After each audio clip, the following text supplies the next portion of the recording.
Hello everyone, we are Group 3 with this go-to-us girls. Well, as you know, negotiation is an indispensable factor in our daily life.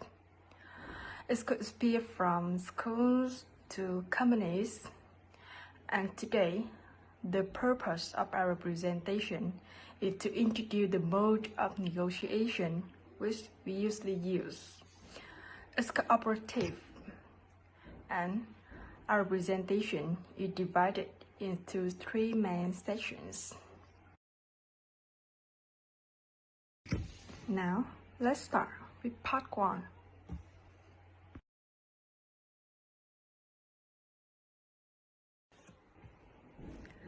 Do you know what the cooperative style is?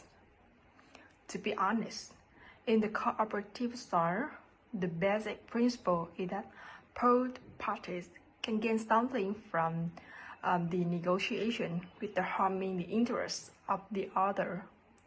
Or, in other words, that both parties will benefit more in the long run in friendship and cooperative, even if they make some concessions.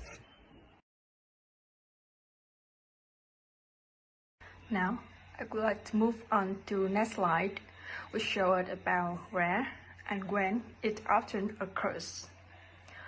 This type of negotiation is likely to occur in-house, between colleagues and departments, or between companies where there is a long-standing relationship and common goals are being pursued.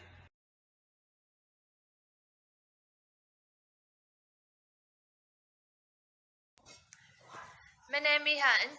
To be continued, I will talk about the reason for choosing cooperative negotiation. The first reason, be flexible, encouraging, and negotiating to table options for both parties. Since the goal of this type of negotiation is to solve the problem fairly and amicably, considering the interest of both sides, there are no mandatory rigid conditions or requirements. Depending on the circumstances, ability as well as the compromise of interest, participants can flexibly to a different term. Therefore, there are always good results in cooperative negotiation. The next reason will be presented by Lee. Hello teacher and all of you. My name is Huỳnh Thị Mỹ Ly. I will go on to describe the second reason we choose to cooperative negotiation. In my opinion, cooperative negotiation will create a long-term partnership. And why do I say that? Please watch the following presentation. The most ideal solution to a conflict between two parties is that the interests of both sides are satisfied. Mutual benefit is the core element of negotiation. Some negotiators said that their most important goal is to take advantage of partner lawful. Doing so is essentially self-defeating because if the interests of a negotiating parties are not concerned, the party will withdraw. Cooperative negotiation will help us create a long-term relationship with a partner. In today's fast-paced environment, a do-it-alone approach is not the best strategy for growth.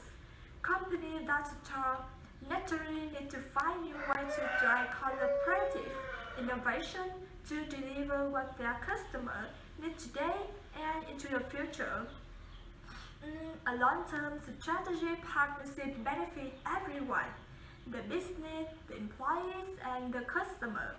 Firm can expand relevance and increase your market that can be reserved. Customer benefit from the strength and service that each organization offers, and employees can expand their growth opportunity by being exposed to new perspective and perspective. Additionally, a deepening relationship between business will foster long-term collaboration, will also allowing companies to provide service and solutions that will make their customers the most satisfied. And do you agree with the reason we have give us the answer soon? Thank you. And in the next session, we will explore and compare with another type of negotiation, which is competitive negotiation.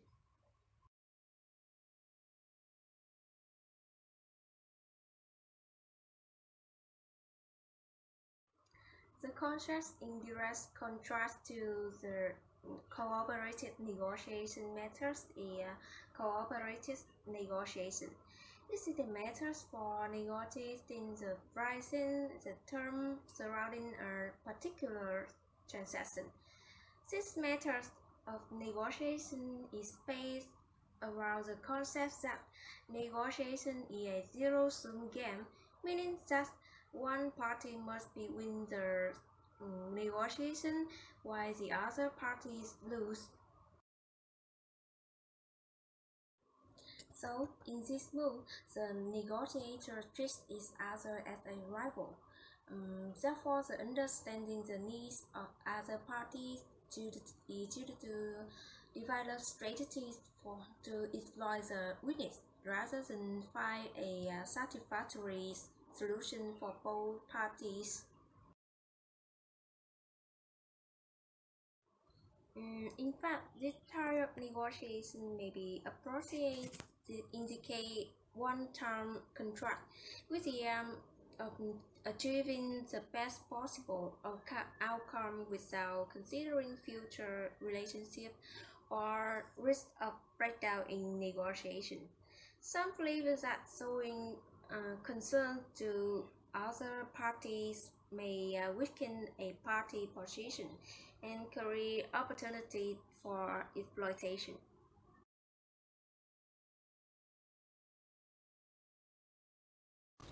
Next, I'm going to talk about the advantages and disadvantages of competitive negotiations.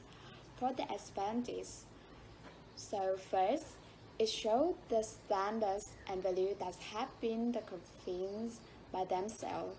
For example, the requirements is given a foothold, the reputations in the market, the controls of the requirement basis for the directions of the brands is necessary. Second, the negotiations are quick and simple. The reason may come from many sides, as the opponent is not a test person. So, is it early to accept the request, or maybe because the requirements are clear and consistent, it doesn't take too long to negotiate and consider. And the finally is achieving such goal from beginning with the highest self-interest. When a party has chosen the winner's negotiation style, the party results aims at the sole purpose of self-interest. Therefore, with this type of negotiations, if successful, it will get the highest benefits on not forced into passive positions in negotiations. For the advantage, so first, when making this type of negotiation, the negotiator can only be determined with his position. If there is concession, it will always move very little in the scope of planning.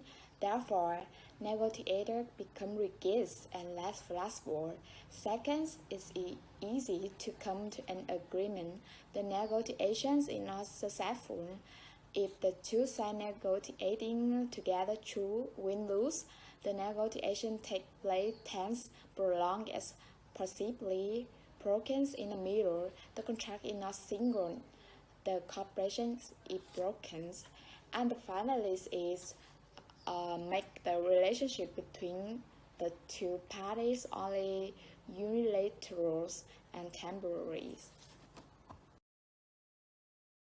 I want to show you a video of a cooperative negotiation. Let's watch the video.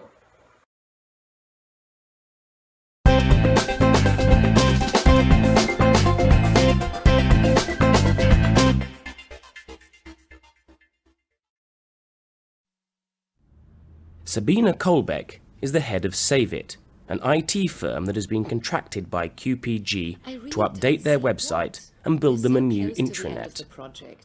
She is having a video conference with Matt, the head of IT at QPG. They are reaching the end of their meeting. Okay, so is that everything? Nearly. There's just one thing left which has come to me from my finance director. Oh, yes? Your invoice of last month. There's a supplementary charge for the website. That's right. Are you talking about the extra costs for the marketing pages? Yes, why isn't that work included as part of the main cost? Well, because when we drew up the contract, 70% of the fee was for the intranet costs, as it was going to be a much more complex project. But your marketing department has requested many changes and additions, which weren't part of the agreement. But there's a clause in the contract which covers additional work. Well, it says any additional work will be charged over and above the agreed fee. Yes, I know the clause you mean, but it also says that any fee for this kind of work must be agreed by both parties. But when your marketing people emailed me with their requests, I checked with you at the time. But only the actual changes. So you're saying we should have renegotiated on this price? I'm saying we should have discussed any additional fees. I wasn't aware that this part of the job was going to be costed separately. Look, I'm sure we can resolve this. How would you feel about including this cost in the intranet costs? Because that side of the project has in fact been easier than any of us expected. But they're two different jobs. I don't think we can talk about them as the same thing. The fact is that website has become a much bigger project than we originally agreed on, so I'm sorry, but we can't agree to that. There is also an issue of the late fee. Both projects have run over time and there's a clause in the contract for this. Yes, but Matt, come on. The intranet is ready. More or less. We still have some glitches. Well, the website is only delayed because of marketing. Look, what are your main concerns here? The dates for this or just the amount of the last invoice? Well, both, Sabina. I'm under a lot of pressure from my people asking why there are so many delays. And now there are additional costs. Okay, Matt. Let's see if we can work this out. I want to check I understand you correctly first.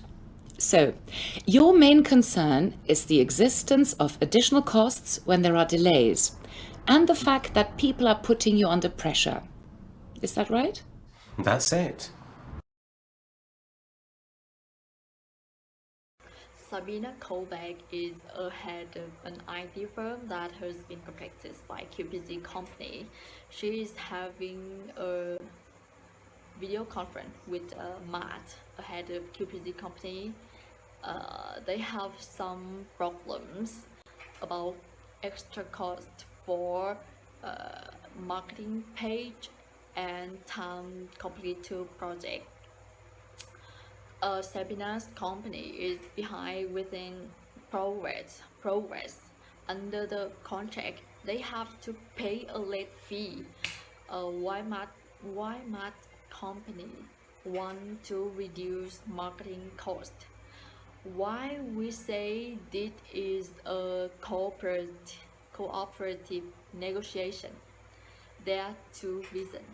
First, QPG needs an IT company to update their website and build a new internet project. About Sabina company, she needs to find customer and secure sales. So this is a cooperative relationship that benefits both sides. The second, they are flexible in creating an education-based choice for all parties. They are not biased. oppose partners' suggestion and make a favorable decision for both sides. End of the negotiation. Both sides have agreed to the last term. Forget the additional fee for website. In return, QPG agreed to dropping any list fees. That's the end of my presentation. Thanks for listening.